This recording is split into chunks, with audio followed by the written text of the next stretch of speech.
Hello students, welcome to my new video. Today we will discuss CFT. It means crystal field theory. इसको आज हम discuss करेंगे. सबसे पहला तो ये थ्योरी क्यों आई, किसके लिए आई, वो भी बता देते हैं आपको. एक्चुअली जो हमारे कॉम्प्लेक्स हैं, जैसे डी ब्लॉक के जो एलिमेंट्स हैं उनके जो कॉम्प्लेक्सेस हैं, सपोज लेट कि एक एग्जांपल मैं आपको दे दूं, CONH3 3 positive. Late a complex है CONH3 6, इसको मैंने दे दिया आपका 3 पॉजिटिव. एक कॉम्प्लेक्स ये दे दिया आपको. इन कॉम्प्लेक्सेस की जो बॉन्डिंग होती है, जैसे कि आपने देखा होगा वैलेंस बॉन्ड थ्योरी में, नॉर्मल जो वैलेंस बॉन्ड थ्योरी है, सिंपल सी जो वैलेंस बॉन्ड थ्योरी आपको बताई गई है, जैसे CH4 मॉलिक्यूल का फॉर्मेशन है, आप देखते हैं कि उसमें कार्बन की ग्राउंड स्टेट आप निकालते हैं, देन उसकी एक्साइटेड स्टेट निकालते हैं, देन उसको हाइब्रिड स्टेट दिखाते हैं, देन आप बॉन्डिंग कर करके CH4 का फॉर्मेशन करते हैं. तो इसी तरह से valence bond theory complex compounds के लिए भी दी गई.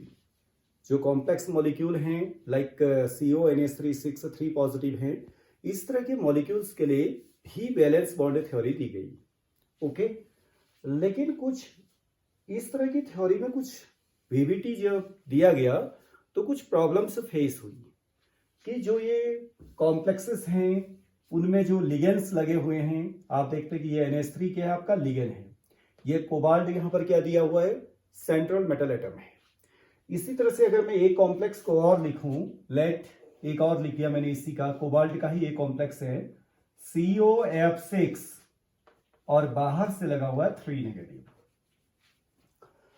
अगर आप दोनों कॉम्प्लेक्स को ध्यान से देखें, इन दोनों कॉम्प्लेक्स में कोबाल्ट की जो ऑक्सीडेशन स्टेट है दोनों में क्या है, +3 है. यहां भी ये +3 फॉर्म में है और यहां पर भी अगर आप निकालते हैं तो +3 फॉर्म में. कैसे देखिए, F यहाँ पे जो लिगेंड है वो नेगेटिव लिगेंड है, -6, यानी कि इसको अगर मैं निकालू यहाँ पर COX -6 इक्वल टू -3, चार्ज लगा हुआ -3, तो X इक्वल टू कितना आएगा, +3 आएगा. इस कॉम्प्लेक्स में भी ये +3 है, उस कॉम्प्लेक्स में भी +3 है. अगर आप से ये कहा जाता है कि जो ये कॉम्प्लेक्स आपको दिया हुआ है, ये कॉम्प्लेक्स में से किस कॉम्प्लेक्स को आप डायामैग्नेटिक बोलेंगे या किस कॉम्प्लेक्स को पैरामैग्नेटिक बोलेंगे. अधिकतर बच्चे तो इसको ऐसे गलत कर देते हैं कि दोनों में ये CO+3 स्टेट में है. दोनों कॉम्प्लेक्स अगर आप देखें, एक कॉम्प्लेक्स ये है और दूसरा कॉम्प्लेक्स ये है, दोनों में अगर आप देखो तो दोनों में कोबाल्ट की जो ऑक्सीडेशन स्टेट है वो क्या है, +3 है. तो बच्चे क्या करते हैं कि कोबाल्ट +3 का इलेक्ट्रॉनिक कॉन्फ़िगरेशन बना देते हैं. वो ये करते हैं कि अगर मैं पूरा कोबाल्ट का पहले लिख दूं तो ध्यान से देखिएगा,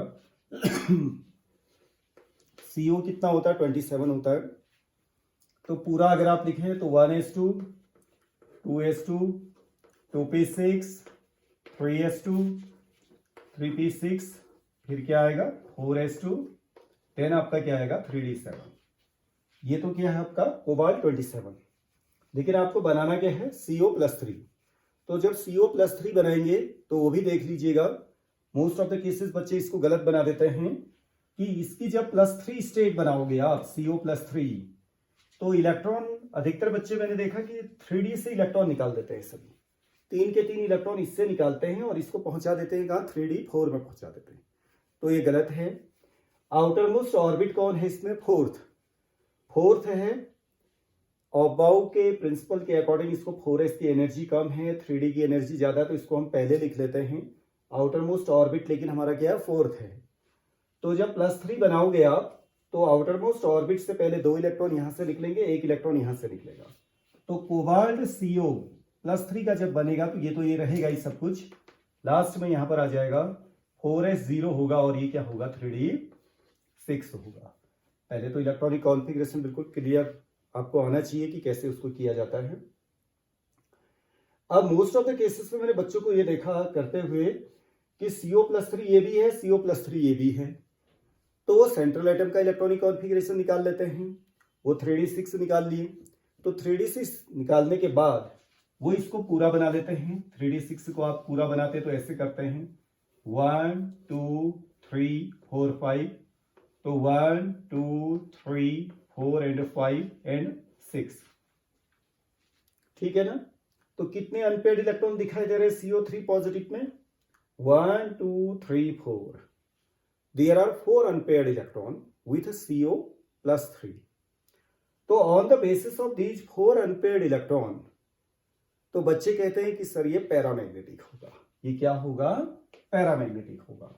तो इसमें भी CO +3 है तो इसमें भी पैरामैग्नेटिक होगा। लेकिन ऐसा होता नहीं है।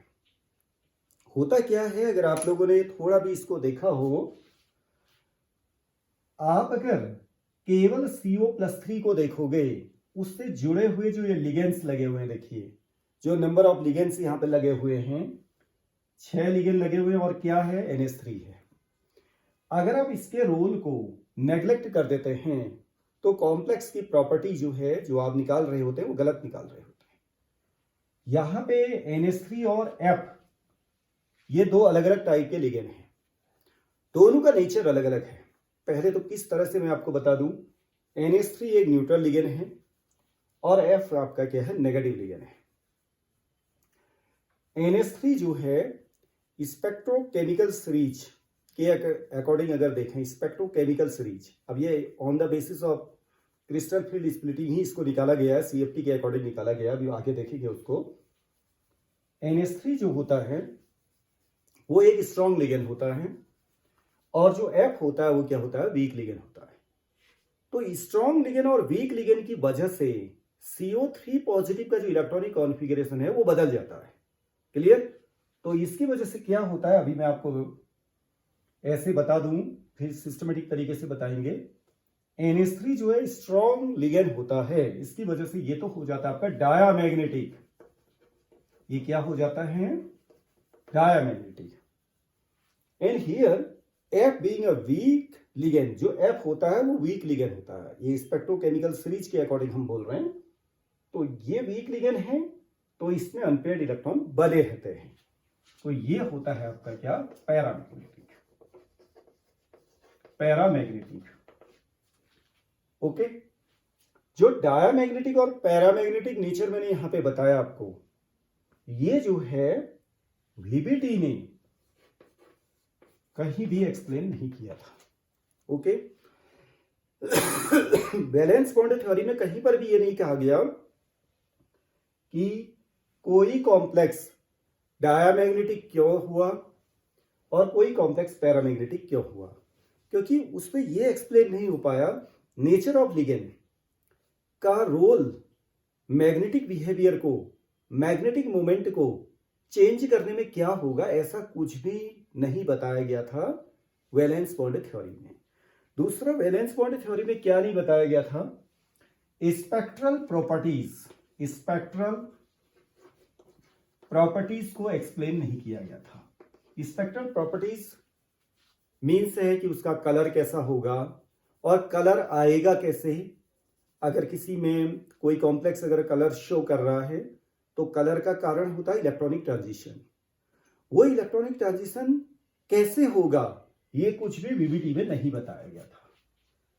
तो ये कुछ ड्रॉबैक्स रह गए थे VBT में, जिसको जो है ओवरकम किया, जिसको दूर करने की कोशिश की किसने? CFT ने। तो पहले तो आपको पता होना चाहिए CFT ने भी जो कॉम्प्लेक्सेस हैं उनके बॉन्डिंग को एक्सप्लेन किया है और उसने VBT के जो ड्रॉबैक्स हैं उसको दूर करने की कोशिश की है। क्लियर? वो कलर को नहीं बता पाया, उसकी स्पेक्ट्रल प्रॉपर्टीज को एक्सप्लेन नहीं कर पाया, वो उसके मैग्नेटिक प्रॉपर्टीज को एक्सप्लेन नहीं कर पाया कि कब होगा पैरामैग्नेटिक, कब होगा जो है डायामैग्नेटिक, कौन सा लिगेंड स्ट्रांग होगा, कौन सा लिगेंड वीक होगा, कुछ भी ये एक्सप्लेन नहीं कर पाया। तो उसको सबको कैसे ये हुआ उसको दूर करने के लिए CFT एक थ्योरी आई। तो CFT में क्या क्या बोला गया, अब उसको सिस्टमेटिक तरीके से हम उसको देखेंगे, ठीक है। जैसे मैंने एक एग्जांपल आपको दिया, इसी तरह से और भी कॉम्प्लेक्सेस हैं जिनको वो एक्सप्लेन नहीं कर पाया। एक और मैं देता हूं आपको, जैसे CuNH3 4, ये 2 पॉजिटिव मैंने लगा दिया। एक लगा देते हैं ZnNH3 4 2 पॉजिटिव, ये 2 कॉम्प्लेक्स और मैंने दे दिया आपको, ठीक है ना। अब दोनों कॉम्प्लेक्सेस में आप देख रहे हैं कि कोऑर्डिनेशन नंबर जो है कितना है, 4 है। इट मींस दोनों में जो लिगेंड्स का नंबर है सेम है और लिगेंड का टाइप भी यहां पर सेम है, लेकिन दोनों की जो ज्योमेट्री है वो अलग अलग है। एक इनमें से देखिए 4 है, अगर आपका नंबर ऑफ लिगेंड्स 4 है, कोऑर्डिनेशन नंबर 4 है, तो देयर आर 2 पॉसिबिलिटीज तो 2 ही हैं। एक होती है टेट्राहेड्रल पॉसिबिलिटी और एक होती है क्या, square planar possibilities. Tetrahedral possibility होती है तो क्या लिखते हैं आप, हाइब्रिडाइजेशन sp3 लिखते हैं। और अगर स्क्वायर प्लेनर ज्योमेट्री होती है तो उसके लिए क्या लिखा जाता है, dsp2 लिखा जाता है। तो यहां पे जो CuNH3 4 2 पॉजिटिव है, ये तो होता है स्क्वायर प्लेनर, इसको मैं sp लिख दे रहा हूं, स्क्वायर प्लेनर होता है। लेकिन ZnNH3 4 ये होता है टेट्राहेड्रल।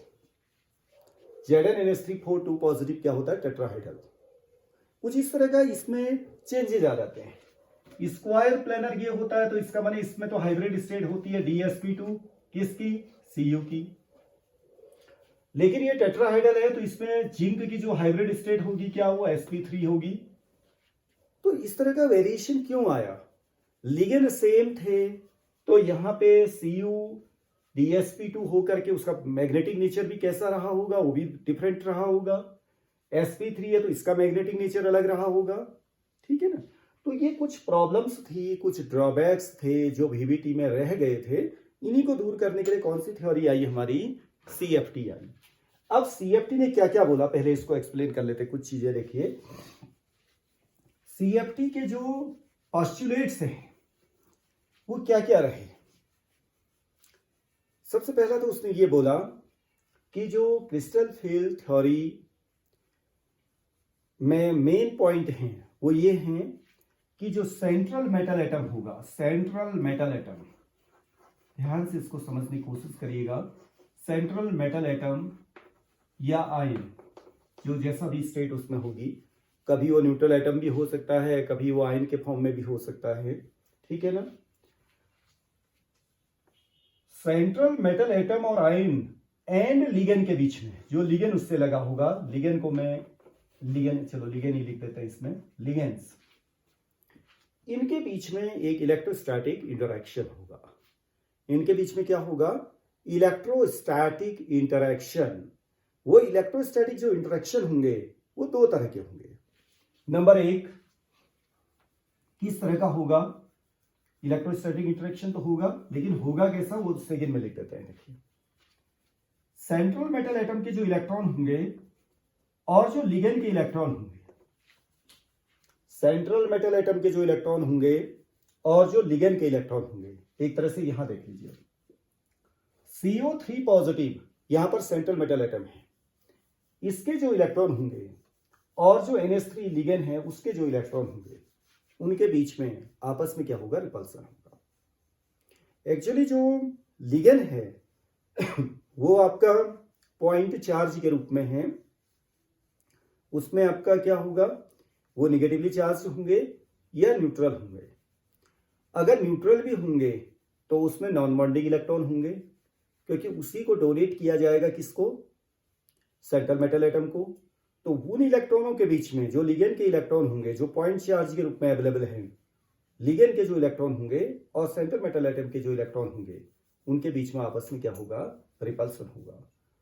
तो इस रिपल्सन की वजह से भी कुछ एनर्जी क्या होगी, क्रिएट होगी, ठीक है ना। रिपल्सन होगा तो एनर्जी क्रिएट होगी, ये तो एक ये पॉइंट हो गया। दूसरा इंटरेक्शन किसके बीच में होगा, ये तो रिपल्सन हो गया।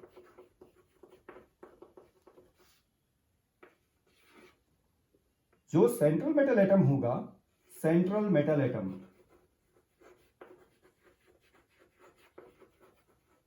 एंड लिगेंड, इसके न्यूक्लियस और इनके लिगेंड के इलेक्ट्रॉन के बीच में अट्रैक्टिव फोर्स लगेगा। जैसे मैंने यहां बताया, सेंट्रल मेटल एटम के इलेक्ट्रॉन और लिगेंड के इलेक्ट्रॉन के बीच में रिपल्सन होगा। इसी तरह से सेंट्रल मेटल एटम के न्यूक्लियस और लिगेंड के न्यूक्लियस के बीच में तो रिपल्सन ही होगा, ये तो इस तरह से रिपल्सन होगा। लेकिन इंटरेक्शन किसके बीच में होगा? सेंट्रल मेटल एटम और लिगेंड के, एक के न्यूक्लियस और दूसरे के इलेक्ट्रॉन, एक के न्यूक्लियस और दूसरे के इलेक्ट्रॉन के बीच में क्या होगा? रिपल्सन होगा। ओके। दो तरह की चीजें हमने देखी, इलेक्ट्रोस्टैटिक इंटरेक्शन। इलेक्ट्रोस्टैटिक इंटरेक्शन में एक को हमने देखा एट्रैक्टिव फोर्स और एक देखा क्या? Repulsive force. एट्रैक्टिव फोर्स किसके बीच में लगेगा? जो इलेक्ट्रॉन होगा किसका? सेंट्रल मेटल एटम या लिगेंड का भी कह सकते हैं, और दूसरे का न्यूक्लियस। एक तो ये हो गया। इसी तरह से आप देखेंगे जो लिगेंड का इलेक्ट्रॉन होगा और सेंट्रल मेटल एटम का न्यूक्लियस होगा, उसके बीच में एट्रैक्टिव फोर्स लगेगा। और सेंट्रल मेटल एटम का जो इलेक्ट्रॉन होगा और लिगेंड के न्यूक्लियस के बीच में भी एट्रैक्टिव फोर्स लगेगा। क्लियर? तो इसके बाद क्या होता है, देखिए, जो इलेक्ट्रॉन रिपल्सन हो रहा है, यहां पर इलेक्ट्रॉन रिपल्सन हो रहा है, उसकी वजह से जो एनर्जी क्रिएट हो रही है, उस एनर्जी का यहां पे कुछ यूजेज होता है। ओके। उसकी वजह से जो डी ऑर्बिटल है जो सेंट्रल मेटल एटम का, वो स्प्लिट कर जाता है। अब वो स्प्लिट किस तरीके से करता है, वो सबसे इंपॉर्टेंट पार्ट है हमारा क्रिस्टल फील्ड स्प्लिटिंग का। एक्चुअली जो डी ऑर्बिटल होते हैं, जब वो बॉन्डिंग के फॉर्म में नहीं आता है, जब कोई सेंट्रल मेटल एटम है वो बॉन्डिंग के फॉर्म में नहीं है, वो फ्री फॉर्म में है। अगर वो एटम फ्री फॉर्म में है, सपोज लेट कोबाल्ट है, कोबाल्ट CO3 पॉजिटिव है, पहले वो फ्री है, तो इसके जो डी ऑर्बिटल्स होंगे, यहां पर तो ये आपका 3D सीरीज के एलिमेंट हैं, तो इसके जो डी ऑर्बिटल्स होंगे, अब मैं यहां पे बना देता हूं किस तरह से इसको CFT में बोला गया है, देखिएगा ध्यान से।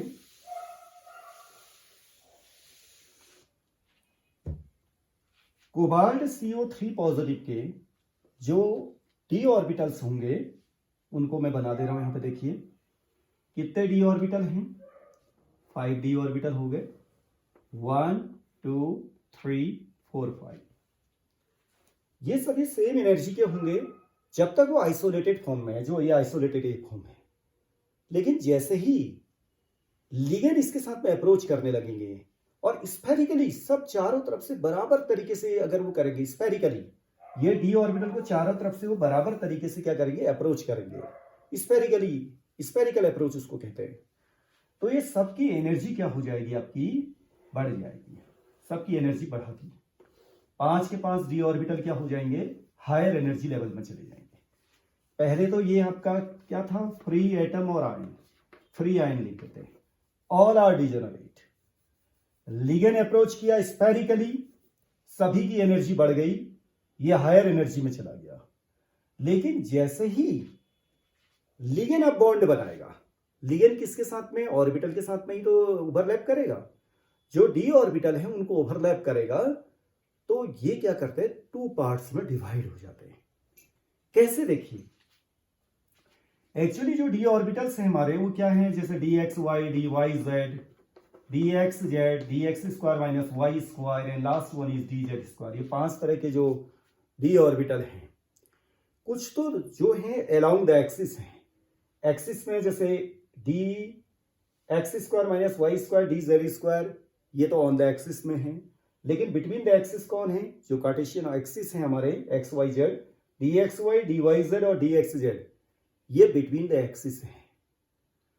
तो जब ऑक्टाहेड्रल कॉम्प्लेक्स बना, अगर मैं इसकी बात करूं ऑक्टाहेड्रल कॉम्प्लेक्स की, क्योंकि ये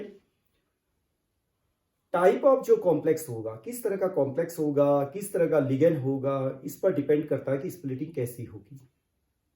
ठीक है। तो ये जो हमारे 5 डी ऑर्बिटल हैं, जब इन 5 डी ऑर्बिटल से लिगेंड अप्रोच करता है, तो लिगेंड जैसे ही ये 5 डी ऑर्बिटल को अप्रोच करेगा, तो 2 तरीके से अप्रोच करेगा। कुछ डी ऑर्बिटल तो लिगेंड के सामने पड़ जाते हैं, जो होते हैं ऑन द एक्सिस में। DX² माइनस Y² और DZ² क्या होते हैं? ऑन द एक्सिस होते हैं। ये इनको लिगेंड जो है सबसे ज्यादा इफेक्ट करते हैं। जब ऑक्टाहेड्रल ज्योमेट्री होती है तब की बात मैं कर रहा हूं, ठीक है ना। क्योंकि ऑक्टाहेड्रल जो ज्योमेट्री होती है, अगर उस पूरी ज्योमेट्री को आप देखें तो उस पर सेंटर ऑफ सिमेट्री भी होती है। कौन सी सिमेट्री होती है? सेंटर ऑफ सिमेट्री भी होती है, ठीक है ना। टेट्राहेड्रल में सेंटर ऑफ सिमेट्री आपको नहीं मिलेगी, क्लियर। तो जो ये 5 डी ऑर्बिटल हैं उनमें से ऑन द एक्सिस वाले को तो लिगेंड डायरेक्ट इफेक्ट करते हैं, उनको बहुत ज्यादा प्रभावित करते हैं। सबसे ज्यादा रिपल्सन भी उसी के साथ में होगा, जो सामने आएगा उसी पे तो रिपल्सन होगा। जो DXY है, DYZ है, DXZ है, वो बिटवीन द एक्सिस हैं, उनको तो लिगेंड उतना ज्यादा डिस्टर्ब नहीं कर पाते, लेकिन जो ऑन द एक्सिस हैं उनको सबसे ज्यादा डिस्टर्ब करते हैं। तो इस वजह से ये जो 5 ऑर्बिटल हैं, जब ये 2 पार्ट्स में डिवाइड हो जाते हैं तो कुछ इस तरह से इसको 2 भागों में डिवाइड कर दिया जाता है,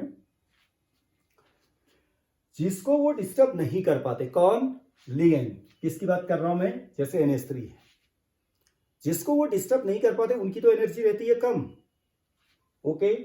जो ये आपका डिजेनरेट हैं उससे उसकी कम एनर्जी हो गई, वो तो हो गए हमारे 3। कौन कौन से होंगे? DXY, DYZ and DXZ।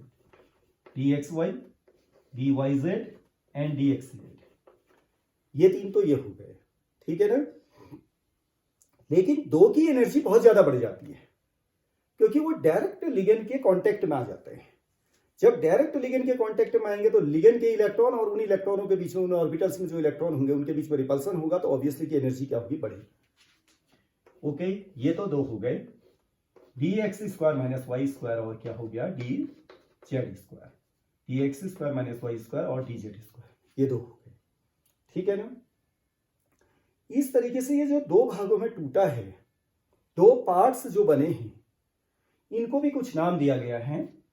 जैसे ये 3 हैं, इसको दिया गया T2Z set, triply degenerate T2Z set. ये Z जो है यहां पर लिखा गया है, ये जीरेट के लिए लिखा गया है, इसकी सिमेट्री को एक्सप्लेन करता है। क्लियर हो गया ना? जो सेंटर ऑफ सिमेट्री है उसको एक्सप्लेन करेगा। इसको हम बोलते हैं, क्योंकि ये 2 हैं डबली डिजेनरेट हैं, इसको बोलते हैं EZ सेट। तो d ऑर्बिटल 2 पार्ट्स में टूट गए। किसकी वजह से टूटे? Due to the approach of the ligands. आज जो लिगेंड जो आया है ना, वो लिगेंड अलग अलग नेचर का होगा, कभी वो स्ट्रॉन्ग लिगेंड होगा, कभी वो वीक लिगेंड होगा। अब आप समझ सकते हैं कि ये स्प्लिटिंग डिफरेंट तरीके से होगी। जब वो स्ट्रॉन्ग लिगेंड आएगा तो इनके बीच में काफी डिफरेंस रहेगा, जब वो वीक लिगेंड आएगा तो इनके बीच में डिफरेंस कम होगा। इसको समझते हुए जाना है जो CFT में बोला गया है, okay. It means the effect of the ligands, वो भी यहां पर पड़ेगा, strength of the ligands. Clear? ये 2 पार्ट्स में ये टूट रहा है। इसके बाद क्या होगा? देखिए, जब आप लेट, अगर आपको कोई कॉम्प्लेक्स दिया है, मैं पहले कर देता हूं, D1 कोई सिस्टम दिया आपको, D1 सिस्टम, तो आप तब तो क्या करेंगे? एक इलेक्ट्रॉन ये ले लेंगे, एक इलेक्ट्रॉन यहां ले लेंगे, तो ऑब्वियसली कि एक इलेक्ट्रॉन यहां होगा। अगर आप D2 करेंगे, एक इलेक्ट्रॉन यहां होगा, एक इलेक्ट्रॉन यहां होगा, एक इलेक्ट्रॉन यहां होगा। मैं ऑक्टाहेड्रल की बात कर रहा हूं।